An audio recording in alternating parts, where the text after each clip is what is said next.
Nobody went to school for sales. Each of us has our own journey, a journey that ultimately reveals the two opposing forces: the art versus science, the relationships versus the metrics, selling versus sales. What side are you on? This is the Love Selling, Hate Sales podcast. All right. Well, welcome to the Love Selling, Hate Sales podcast. This first season is really dedicated to the art of selling, and we're diving into that with a bunch of industry pros. I'm joined today by Kyle Hamer of, as the hat says there, Hamer Marketing Group, for those of you that are viewing on video. And Kyle's going to talk to us about all things sales and marketing. And I think we're going to first talk into something that I've been passionate about. Kyle, first of all, thanks for joining us. Hey, thanks for having me today, Josh. Yeah, totally. My pleasure. So one of the things that I've been struggling with in the marketplace is just the fact that we're not teaching sellers quality. We're playing this numbers game and assuming that inputs or some level of volume of inputs is going to produce a predictable output. And everyone's in love with this outbound model. And what I see missing is the ability to have a business level conversation and really even understand the levers that someone in an executive suite would think about when it comes to their solution or anything for that matter. Like, who cares about their solution, right? Talk to me a little bit about what you're seeing in the market. Are you seeing that, or are you seeing something completely different? You know, it's really interesting. I think so. I sold 100 years ago. You have to get out a walker and the old rotary phone, and to really appreciate what it is that we did. But the thing was interesting is when I sold, I was fortunate to work for an organization that believed in teaching technique first. And so they taught us techniques and tools and gave us a framework for how to approach a conversation. Now, at the time, being in my early 20s, I had no perspective on what that really meant. I just knew that if I followed the approach, that the results would come, and right. then all you had to do was apply effort. Well, when I left, so I was in the fitness industry and I sold gym memberships, right? And if you wanted to make any money, the only way you made money is actually if you sold personal training. So right. You had to have a consultative type conversation, right? You can't just come in and be like, hey, there's the 5-pound weights, there's the treadmill, have fun, right? Yeah. I'll take your $10 a month membership. No, sure. It was like we needed to figure out what you were trying to achieve. So you started having these conversations. Well, the formative tools that were there, and the way that the company I was working for taught was to have a conversation that was open-ended and leading. Right. And one of the things that I'm seeing missing in the market today is really training around active listening and open-ended conversations. So to give you an example, I was on a call with I'll call him a rookie rep for a well-known software marketing automation software company. And I know that world. I think you do. This particular rep was he was I could literally see him looking at his CRM, really asking playbook questions, like he was literally reading from the script, and I would give him an answer, and he would go, "Oh, that's really interesting. Oh, that makes sense." Right. It was kind of like at the nodding of the head. And then as I was explaining things, he was repeating the questions. And I was like, wow. Like, I just gave you that answer in context 3 minutes ago. Right. What's broken? And so what it feels like to me is that we're pushing out robots who we give them a playbook and a script to read from, but they don't know how to active listen and actually put together more of an experience. Like, sales should still be an experience, even if it's not that's what I'm looking for. I mean, if it's not transactional, like in a business conversation, yeah. You're building a relationship, but the relationship is based on the experience you're having, right? I don't just walk up to somebody and be like, hey, we're best friends. Right. We have to experience things together. Well, it's interesting you say that, because 100 years ago when I started selling, I can remember a very specific scenario where a prospect on the other side said, listen, man, there's no value in me going through your survey with you. Like, I was doing that. Like, I was just asking the survey of questions, and he called me out on it. And I remember being like, oh man, I suck. Like, this is horrible. Like, I can't believe that it's just, I thought that that was the answer. So, that was one of those moments where you had to totally retool your approach. And luckily for me, that was when I was starting actually here. Prior, I had owned a business where I had to have all sorts of different conversations, right? So it was that light bulb moment where I was like, listen, this stuff doesn't really matter that much. Go have a conversation like you used to have when you were running the business with whoever, whether it was a prospect or Right. a customer or a vendor, like whatever, it doesn't really matter. Just start to do those things. And that was a light bulb moment for me. So I wonder, what are some of those moments that the sellers are seeing out there? Are people calling them out? Well, I think they're not. I don't Yeah, think they're picking up their phone anymore. And I think sure. that's one of the natural outputs we're having in the shift in the market is between the inexperienced people that we're putting on the phones and the outbound approach. Right. We have this moment where people are like, I don't really want to talk to you because all you're going to do is take me through your survey, so I'm not going to answer the phone, as Right. opposed to exploring what may be out there, what the possibilities may be. We have prospects, or we have other Right. businesses, we have other owners, like you have other people that could potentially benefit from the service or the software or whatever people are selling. They're just Right. not picking up the phone. They're like, I don't want to be badgered with, what are your 10 questions? Oh, I think I can help you with that at the end of it. It's like, Sure. no, let's repackage this and let's actually figure out ways to give value. And from the models that are there today, I don't think that we're doing a really good job with training our frontline salespeople in the market. So you've got your SDRs or your BDRs calling. That person actually knows the least about your product. They know Right. the least about business. I mean, not saying that they didn't just graduate from business school, but they Sure. really don't know what's academic and what's actually practical, There's no right? Because practical application. Yeah. there's really not. I mean, learning from a book is great. McGraw-Hill taught you how to do macro and microeconomics, Right. taught you how to do to marketing, but did it really teach you how to have a business conversation? Did it teach you to listen to, oh, hey, here's the cause and effect. I hear you saying that you're not ranked on you're, say you're a web design company. You're saying that you're not ranked on the top page of Google. Why is that important to you? Is it that you're really looking for the prestige of showing up, or is it that you're struggling to get the types of leads or the quality of leads that you want? Like, you really need to understand what is driving somebody's statement versus just addressing, oh, they want to be on the first page of Google, so let's go figure out how to give that to them. I can help you get there. Well, that may not actually be what the issue is. Right. Right. Yeah, it's interesting. So if people aren't picking up the phone, to what you said, because they don't want to go through the survey, they don't want to go through the standard Q&A, and then now seems to be a push towards whether you want to call it social selling or personal branding or whatever you want to call it. Do you think that approach is at least getting sellers to think about value, or is it still just rinse and repeat, do the same thing just on a different channel?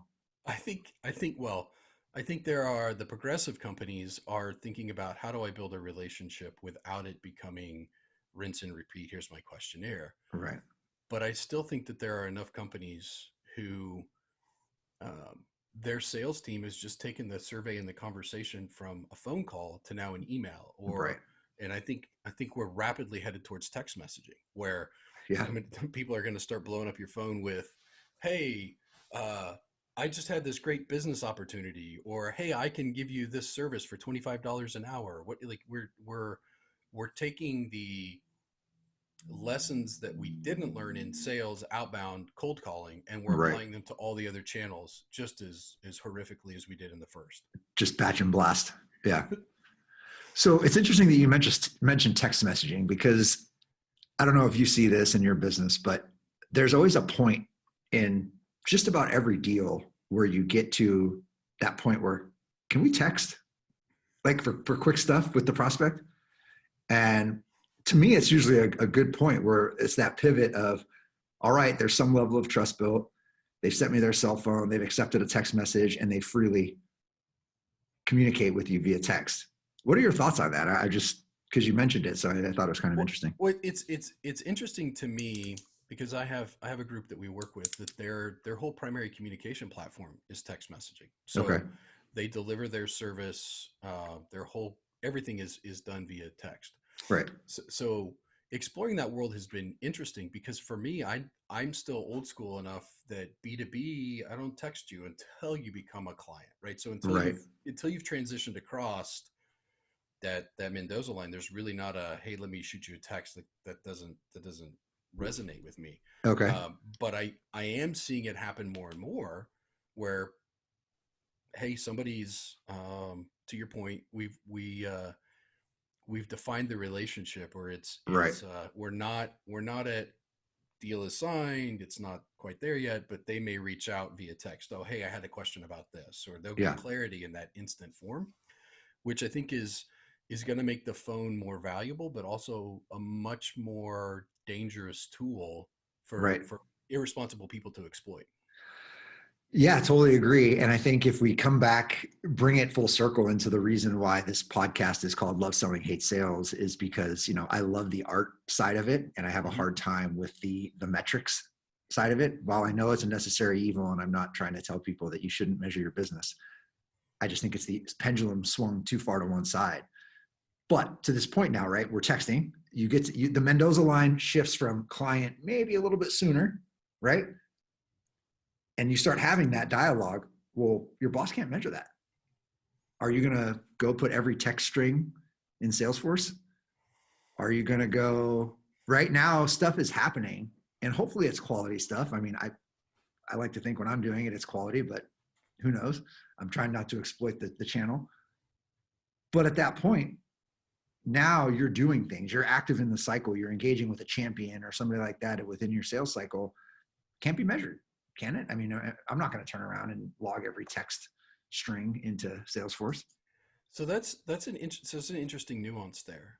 Two things are happening from technology standpoint. One, a lot of the text messaging that I'm seeing now is actually being integrated into your Salesforce instance. So you're Personal? not they're blending the line to where when I create that text messaging communication, it comes from the CRM tied number. It may not be what goes to your cell phone Right. direct, or your cell phone may be copied, but they're bridging that technology so that just like email, your text messages are being recorded. Right.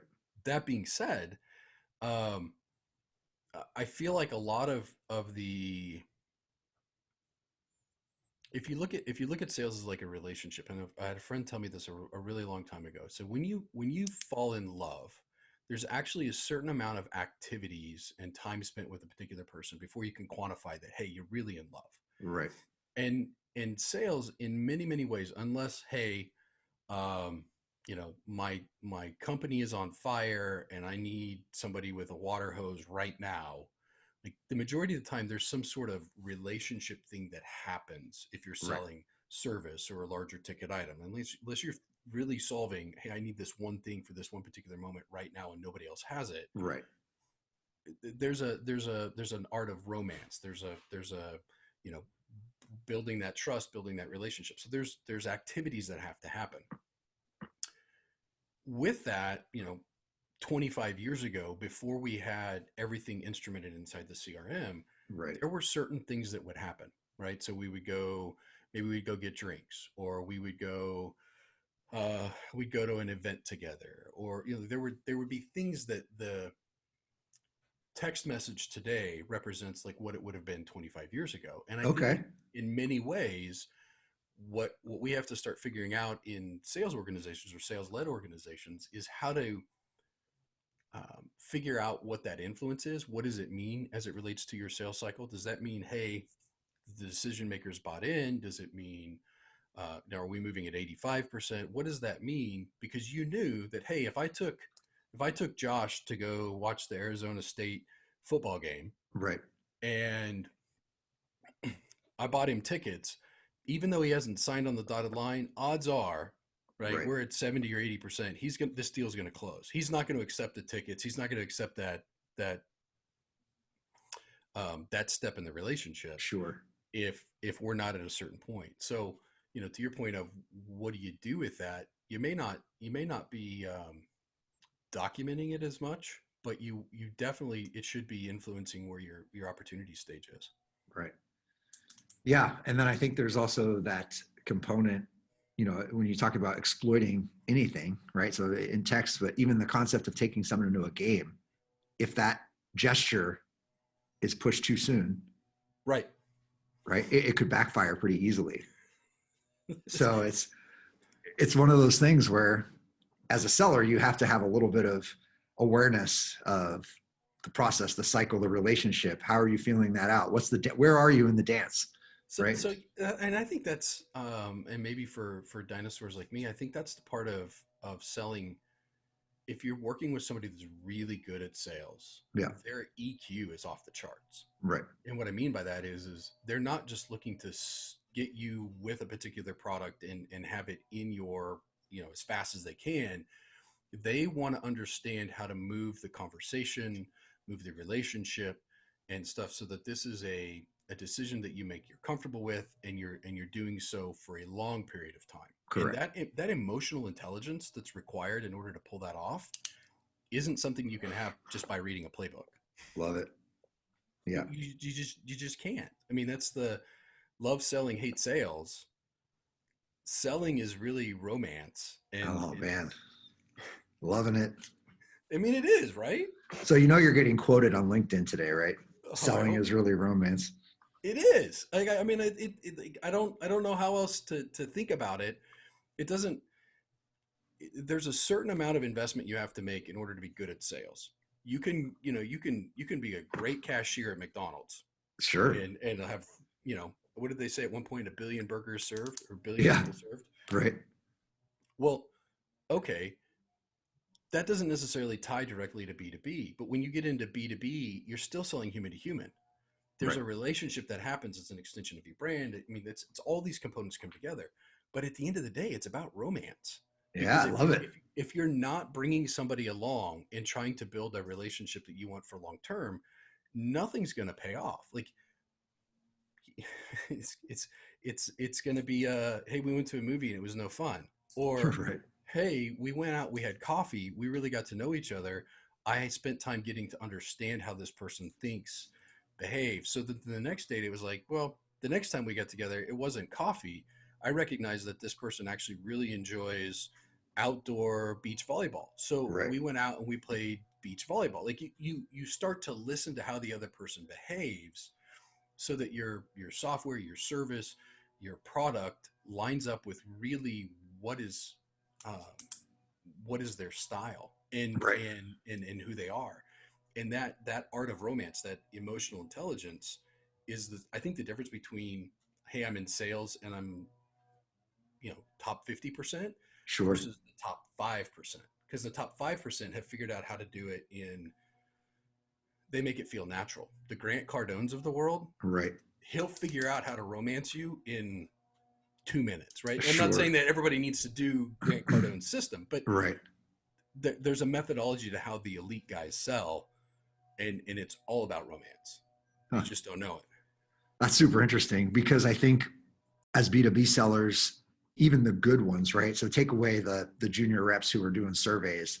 Let's go now to that middle tier of folks that are pretty good. I think the good is very much focused on the business outcome, right? And now I like this escalation point of the great being this personal, romantic, relationship building type of element. So bringing all those things together, that's really powerful stuff. Well, I mean, you summarized it well. It's, hey, I can do the playbook. Right. Then I can focus on the business outcomes. Right. But then if I can layer in emotional intelligence and figure out how to truly bring somebody along so that they feel invested, right? It's not just I'm cognitively invested, right, but I'm emotionally invested. That's the romance. And that's the secret sauce between top 20% and top 5. This is fantastic. Well, let's maybe pivot a little bit, right? And add in another nuance of B2B. Okay. And we'll get into your world and my world a little bit here. So we've got the relationship, the romance of selling, but what happens on the other side of the house, the relationship that you have to have with your marketing counterparts? So that's the part that I think is really interesting. It's the age-old adage, marketing says, call my leads. and Right. sales says, give me somebody worth calling. Yep. Right. It's like, I can't call that person. He's a turd. Or, well, I've given you 1,000 leads and you've only called 20 of them. So how do you know that out of the other 980 that they're all going to be just like the 20 that you called? Yeah.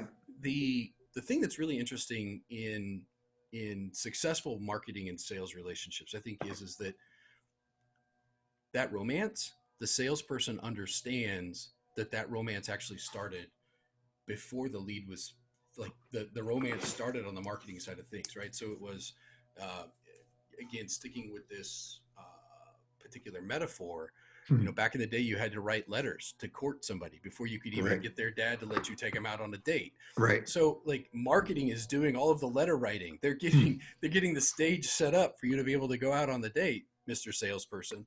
And the elite guys, they get it, right? They understand how to use what marketing is put together to actually build that relationship further. To take, hey, I would imagine you saw X, Y, and Z, or you need to lean into this particular component that the company built because it really solves this piece for you. They're very emotionally in tune, not only with what's going on with their prospect, but what's happening inside their organization. Right. What tends to happen, though, is that marketing and sales spend so much time bickering about leads and score and metrics that Right. they stop really listening to one another and communicate about what's going on. What are we really trying to create as an experience internally and externally for somebody that's coming through? And so there's this giant canyon Right. that marketing gets them over here, and then they got to figure out how to get them through that canyon to get over here to sales. Right. And so far we've put the bridge in that's SDRs, and it's not really it's like a shoestring bridge, right? It's not very successful. It's a wobbly bridge. Yeah. So I'll give you something to react to then. So this past week, I spoke to 120 product marketers on sales and marketing alignment.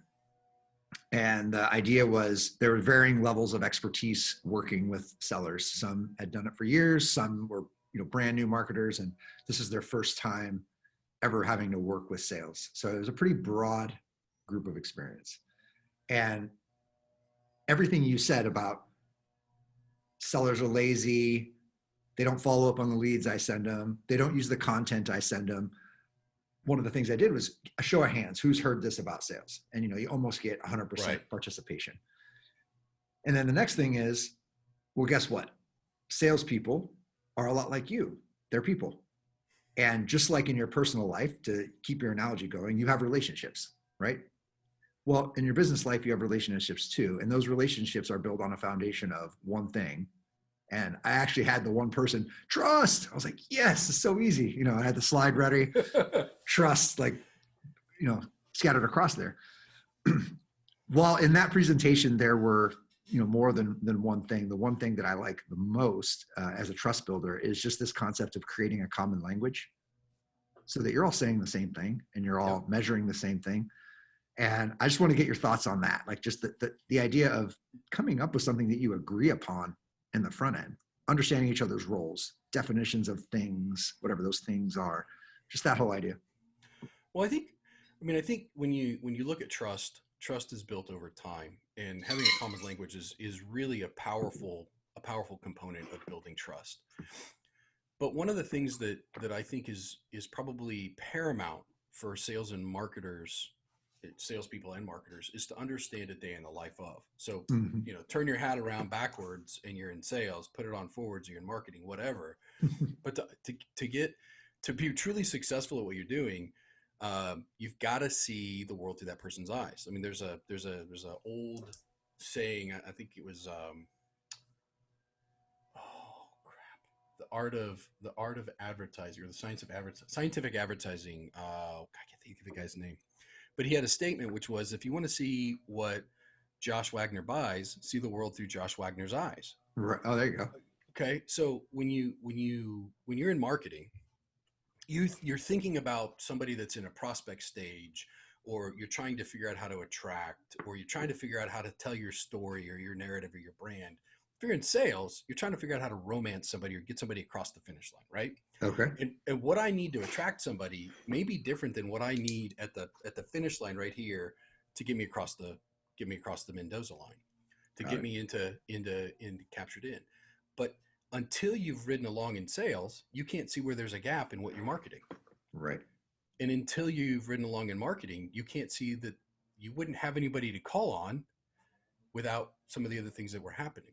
So Right.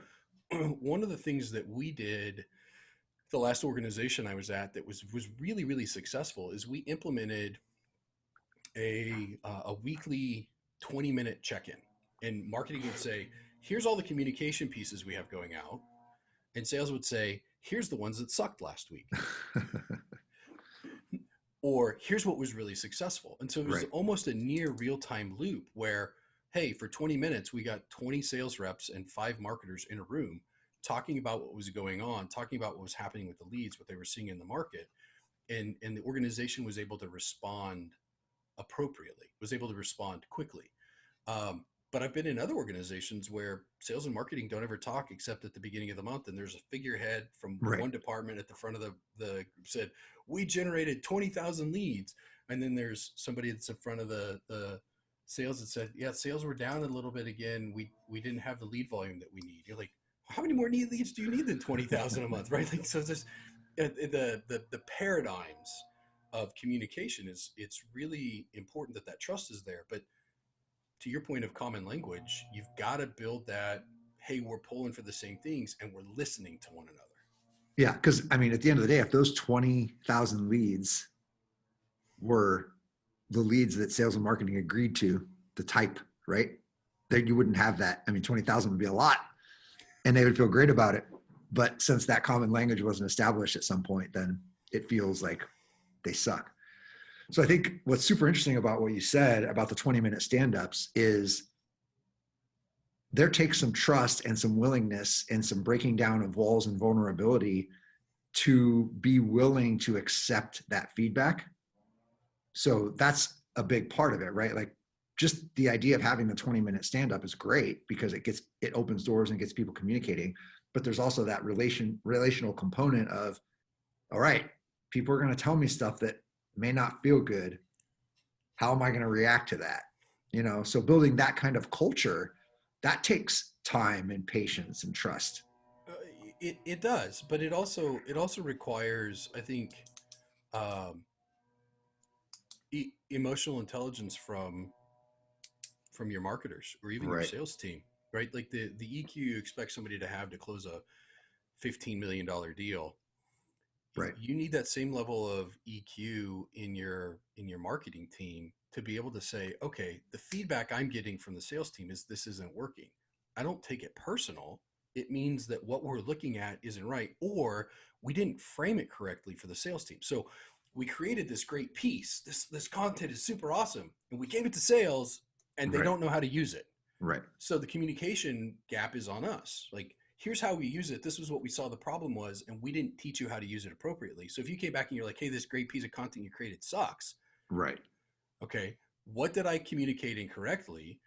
Or what is it I can learn about what's broken, right? So it's always should be self-reflection and an opportunity to have your growth mindset for you professionally of how do you get better?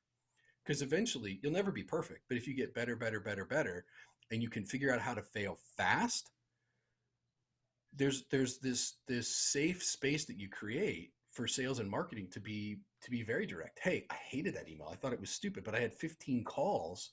I had no idea why it worked, but it did, right? Right. Sales goes, wow, that was really great. Or marketing says, wow, we've got this perfect thing. Here's this great video series we put together. And sales is like, the people I talk to hate it. We think it's stupid. Okay, well, now we need to get feedback, right? But you start creating that loop and that the safety to be able to fail, I think is really, really important for successful communication between sales and marketing. Yeah, I love the safety to fail. That's awesome. So something that's come up a few times in the last couple of years, and it's an unfortunate scenario, but wondering if you've seen it or if you have any thoughts on it, is when you are a marketer and you're in an organization where it's a very sales-driven culture, executive leadership is a former seller, and there is a hard line mental, like this is what sales does, this is what marketing does, and that's how it is, that concept of that collaboration isn't really like marketing. You create slicks about what I tell you to create, and we move forward. Is there a way to break down that barrier, or as a marketer, do you just need to move on and go to a more environment that's friendly to what you want to be? So I love that question, and here's why I love that question. I believe that if you're a marketer worth your salt, you can figure out a way to change or sell anything. And Okay. what I mean by that is marketers forget that even branding and all the pretty stuff that we create is Right. about selling something. You're Mm-hmm. selling an idea external, or you're selling an idea internal. If you're in an environment where you have a hardcore guerrilla warfare, sales, sales, sales, sales, Right. sales, sales, sales, you have an opportunity to shift the culture, but you have to figure out how to sell. Got it. Some of the hardest people to sell are salespeople. But if you sell them on something, they can be your biggest advocates. Right. They're your biggest champions. So having been in an organization where this was very pervasive in the culture, some of the steps that we took were, first, do what you say what you do, and deliver what's asked. Right? You've got to build that internal brand credibility of the ability to execute and to deliver. Then I love that. Once you have that credibility, you begin to introduce creative alternatives.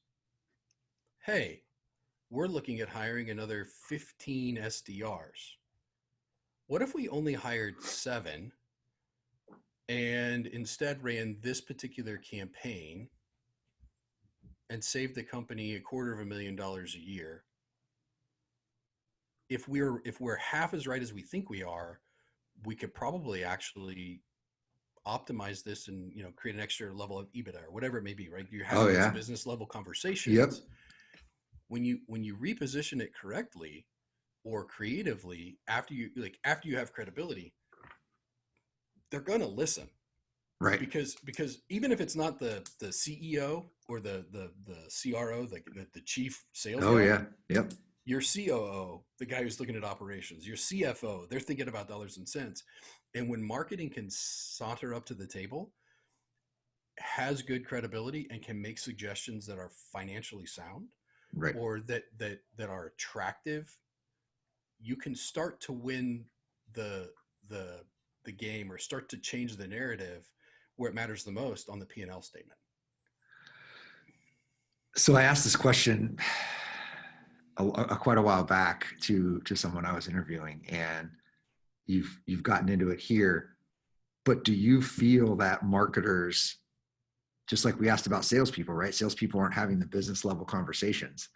Do you feel that the modern CMO is equipped to walk into the C-suite and have the appropriate conversations? Like just exactly what you were just talking about.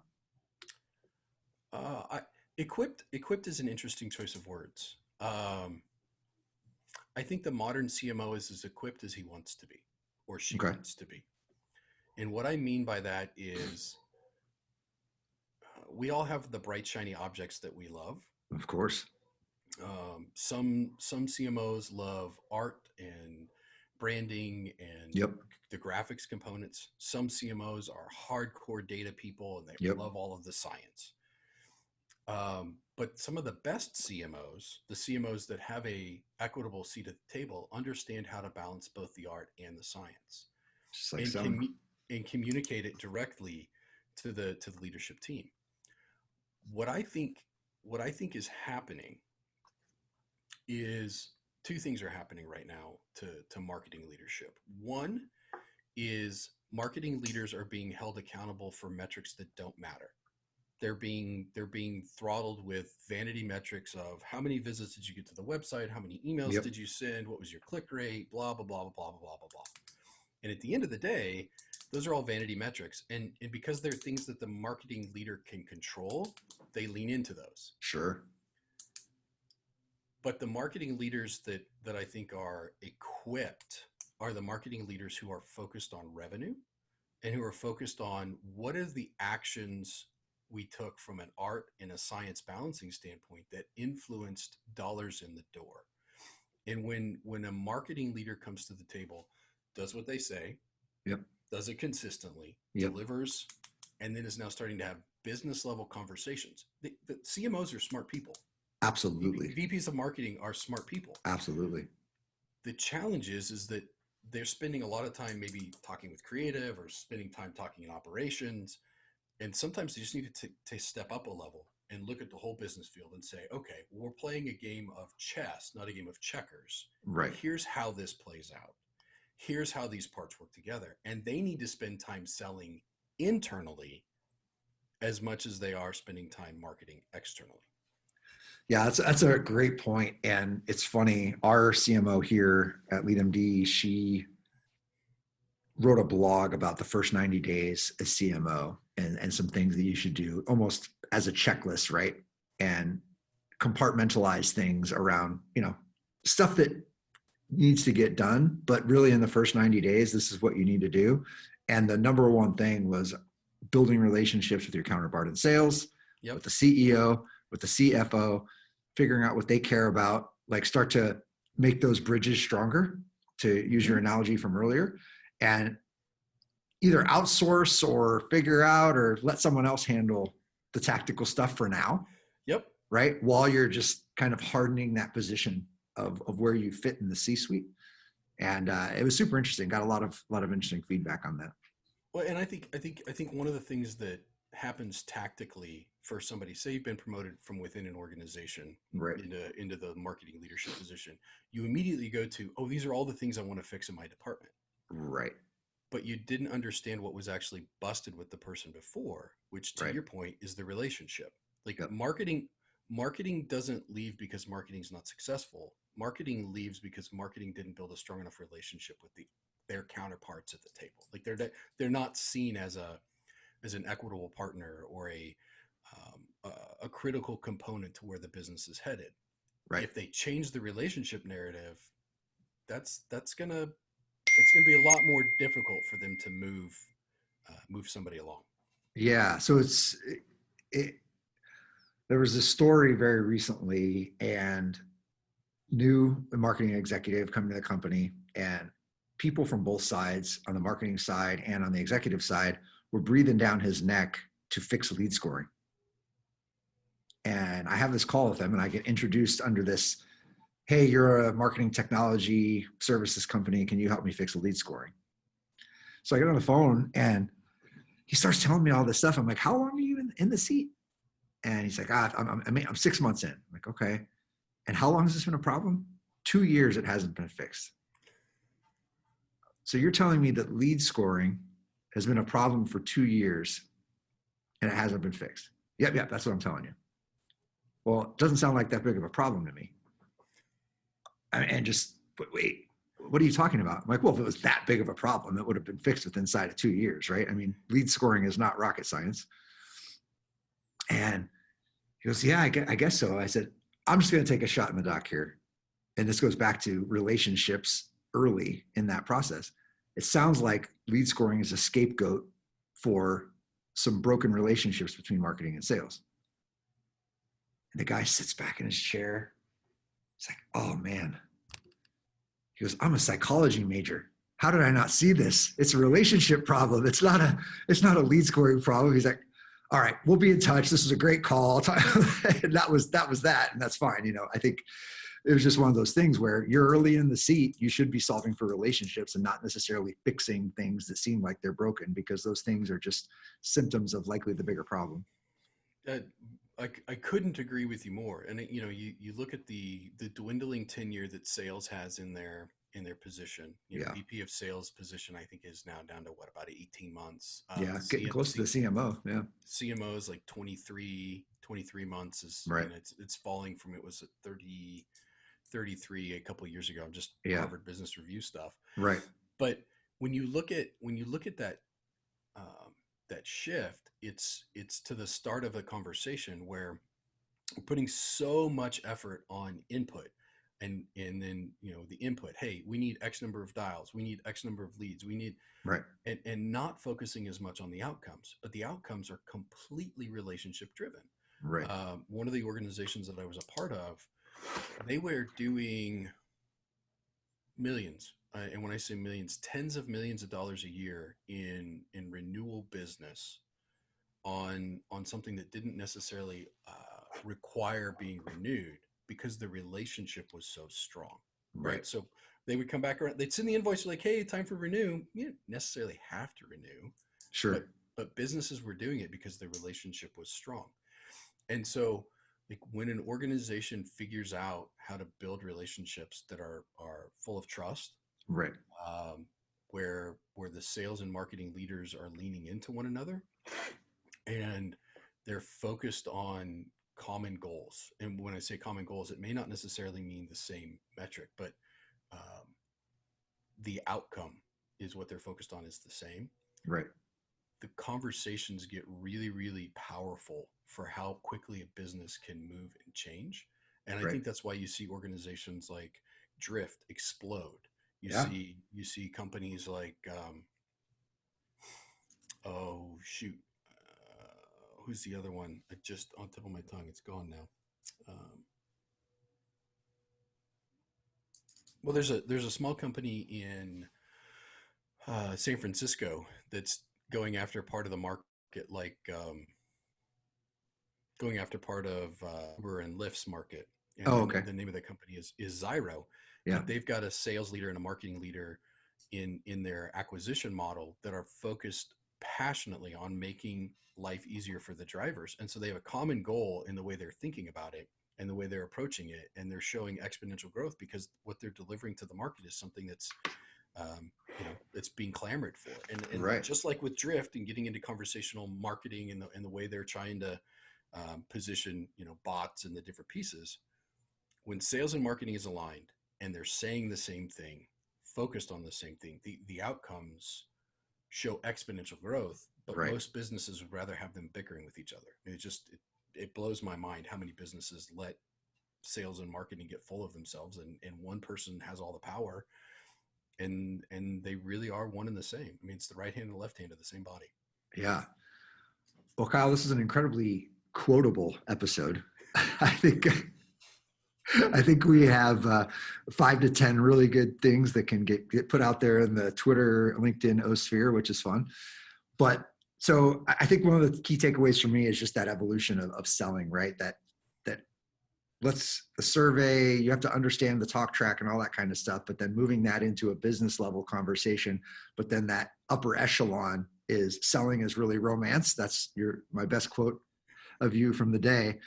And that's something that I think sellers should really start to hang their hat on, is understanding what is that, when does the romance, how do you turn that romance, and when do you understand that point where the switch has started to flip in the relationship and there are additional steps that you can take to get things over the line. And then that actually has, to your point there at the end, huge ripple effects in terms of the outcomes later on. That relationship yields better business outcomes for you, for them, better renewals for you, which are hopefully leading to continued outcomes for them. So there's lots of different benefits of that type of romance-driven or relationship-driven approach.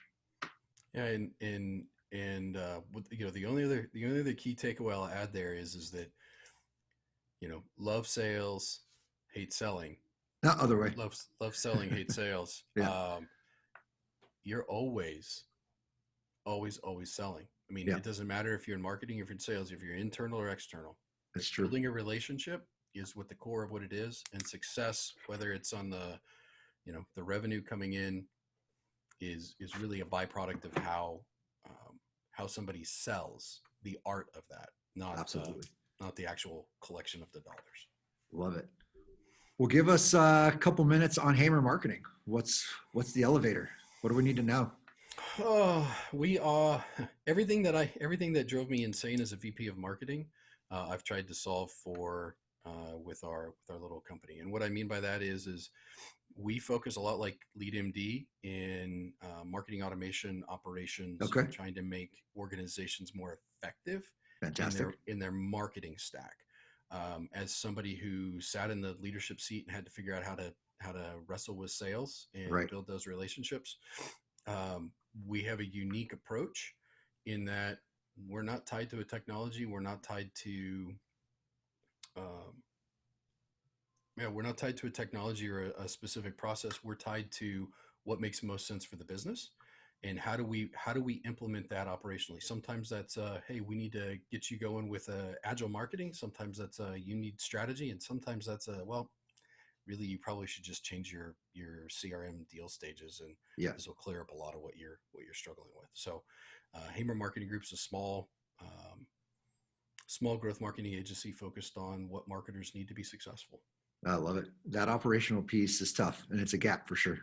It it was one of the things that no matter how many agencies I went and talked to, they could give me creative, they could give me emails, they could Yep. give me reports, but they Yep. didn't really understand what it was that I was struggling with. Yeah. And so we try and provide that gap in focusing on, hey, is this a project management piece? Is this a internal communications piece? Is this a messaging and positioning? What is it that's busted in your operation Yep. that's really not allowing you to deliver with speed or with excellence?